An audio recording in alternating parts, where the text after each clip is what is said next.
Hello everyone, this is Dinesh Sharma from Raise the Bar with DS, and here I present a video on a brief history of English poetry.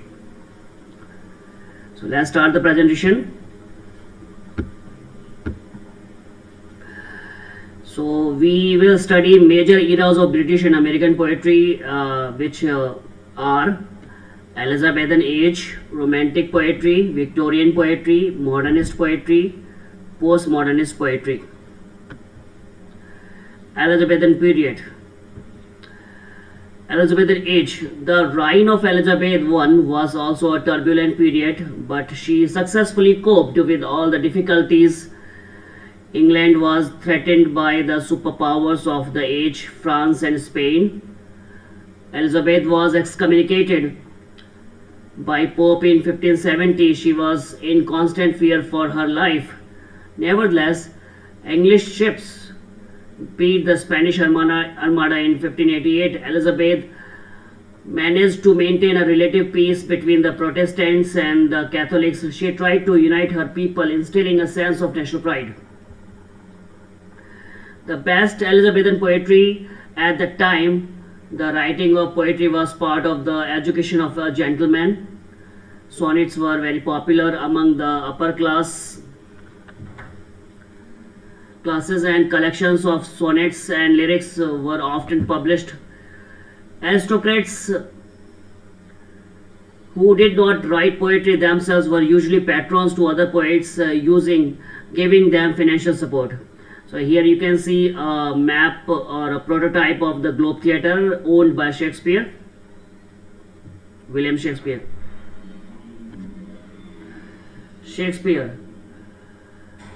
William Shakespeare was one of these poets of Elizabethan age. Collection of sonnets 1609 is dedicated to his patron. Scholars are not certain when each of the 154 sonnets was composed, but evidence suggests that Shakespeare wrote sonnets throughout his career for a private readership. What is Romanticism? Romanticism means use of creative imagination. It focuses on nature, importance of myth and symbolism, focus on feelings and intuition, freedom and spontaneity, simple language, personal experience, democracy and liberty, fascination with past. These are the characteristics of romantic poetry. Revolt against neoclassicism. So romantic poetry was a revolt against neoclassicism and artificial emotions in poetry.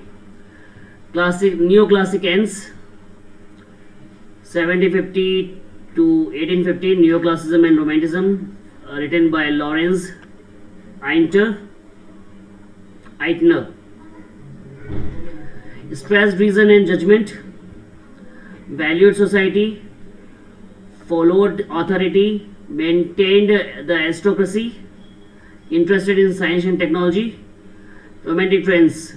So these are neoclassic trends in the poetry which made them look more of artificial and copy of classical values and characteristics, and they don't have any novelty and ethical representation in the poetry, while romantic trends are stressed imagination and emotions, valued individuals, strove for freedom, represented common people, interested in supernatural.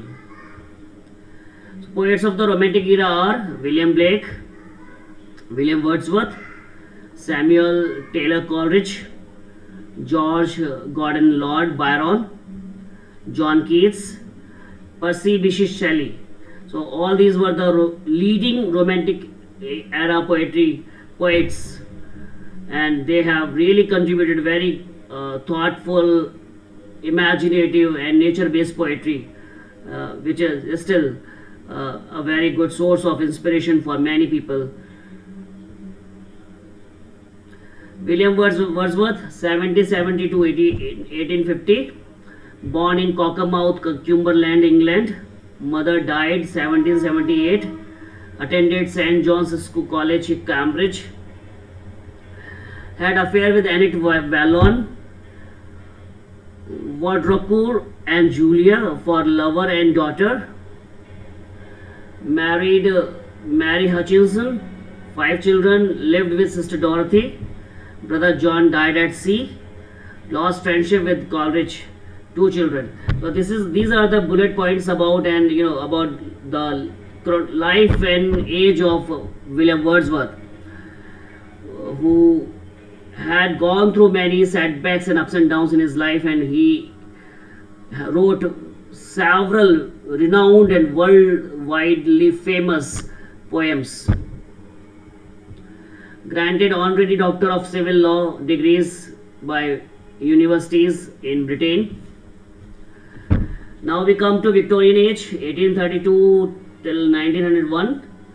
So Victorian Age is called Victorian Age because of the reign of Queen Victoria, which spans from 1837 to 1901.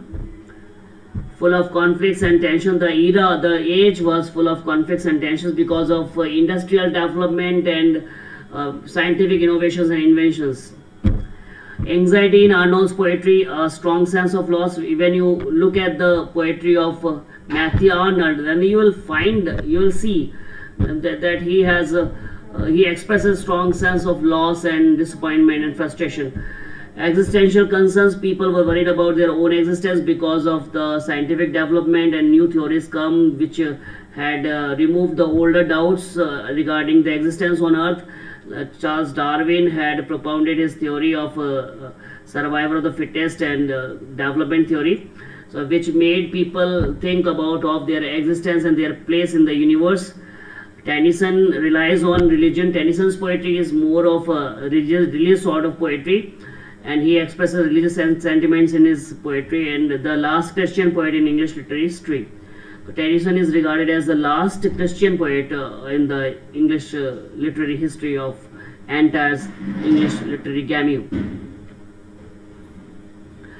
Alfred Lord Tennyson. Alfred Lord Tennyson was born August 6, 1809 at Somersby, Lincolnshire. Parents George and Elizabeth Fish Tennyson. 4th of 12 children, so his parents had 12 children and he was number 4 of them. Grandfather made his younger uncle heir and skipped over Tennyson's father. Lifelong fear of mental illness. In 1827, Tennyson followed his 2 older brothers to Trinity College, Cambridge, and in 1829 he had written Apostles, an undergraduate club. Joined the Apostles and undergraduate club, remained Tennyson's friends all his life. Met to discuss major philosophical and other issues with that club members. Okay. Lewis Carroll, 27 January 1832 to 14 January 1898. His real name was Charles Lutwidge Dodson. He had written his poetry, most of poetry, under the pseudonym of Lewis Carroll. He was an author, mathematician, logician, photographer, and Anglican deacon. Most famous writings are Alice's Adventures in Wonderland and Through the Looking Glass, as well as the poem Jabberwocky, which is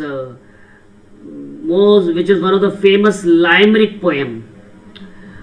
All examples of the genre of literary nonsense, which is called limerick, nonsense poetry. Noted for his facility at wordplay, logic, and fantasy. He is very much famous for the coining of words and playing with words in his poetry, and he presents sensible logic in his poetry and fantasy. Carroll's Alice Through the Looking Glass. The author's mathematical forays into the realm of symbolic logic make his work a natural precursor to modernism. His interest in the possibilities of language looked forward to Joyce. His fascination with the science systems in the Alice books makes him a forerunner to contemporary approaches to the field of semiotics, the study of meaning. themes of Victorian poetry are: Tennyson is skeptical about man's capacity to have and keep faith, the destruction of an ideal when men do not keep faith. The passing of Arthur makes it quite clear how the round table failed, offers some cause for hope, presents the trials, triumphs, and conversion of the ordinary man, Sir Bedivere. American poetry during the Victorian Age. Victorian era applies mostly to British writing at the time, also known as the post-colonial, while authors such as Whitman and Dickinson are writing, they have little acclaim outside of US. Edgar Allan Poe, born in Boston, Massachusetts on January 19, 1809, married cousin while editor in Richmond, VA, invented horror writing and detective fiction. So Edgar Allan Poe was a pioneer for the horror writing and detective fictions, precursor of art for art's sake movement, and he was one of the aesthetics in literary revolution. So he supported the movement where creation of art is emphasized for art's sake only, for the entertainment only. One of first American fiction authors to gain worldwide acclaim. Modern poetry. Modernism, we see poets breaking the rules of gentlemanly Elizabethan poetry and forming new definitions of what makes a poem interesting. No longer did poetry have to follow rules about rhythm, rhyme, and meter. Poetry from this era ranges from small poems about an image, E. Cummings, to long, sprawling epics written in several languages. You can refer to T.S. Eliot's The Wasteland. For more example of 20th and 21st century poetry, see below. T.S. Eliot, 1888 to 1965, an extremely studious person. T.S. Eliot was a very studious person. He spends most of his time in reading and studying national and international philosophy. He has also read about in Indian mythology and Indian Indian religious scriptures. He studied in Harvard and the Sorbonne, Paris. T.S. Eliot is regarded as the pioneer of higher modernism, also known as hard to understand poetry. So most of the modern poetry is complicated and very difficult to understand. It's an obscure kind of poetry, and it is full of symbolism and allusions. His poetry usually has a depressing tone. Most of it, as T.S. Eliot has some very much religious bent of mind. So his poetry exposes the follies and mishappenings of the time. Liked to use Italian, Greek, Russian, French, and German in his poems because he spoke nearly all of them. So he was a polyglot, and he used to speak. He had knowledge of these languages, and so he uses quotations and allusions from these languages into his poetry. Langston Hughes, he was born in 1902 and died in 1967. He is considered as a Harlem Renaissance poet. He was an African American that was one of the first of his race to be a published and respected poet. His poetry has been set to jazz music. And now we have Naomi Shihab Nye. She is a contemporary poet and is still alive today. She is a literature professor at the University of Texas and writes simple poetry which documents the day-to-day life of modern America. So I guess this is all for this presentation. Thank you very much for your patient listening, and I would recommend and request you to please like and subscribe my channel and boost my morale so that I can make more and more video and serve the literary community. Thank you very much. Raise the bar with DS.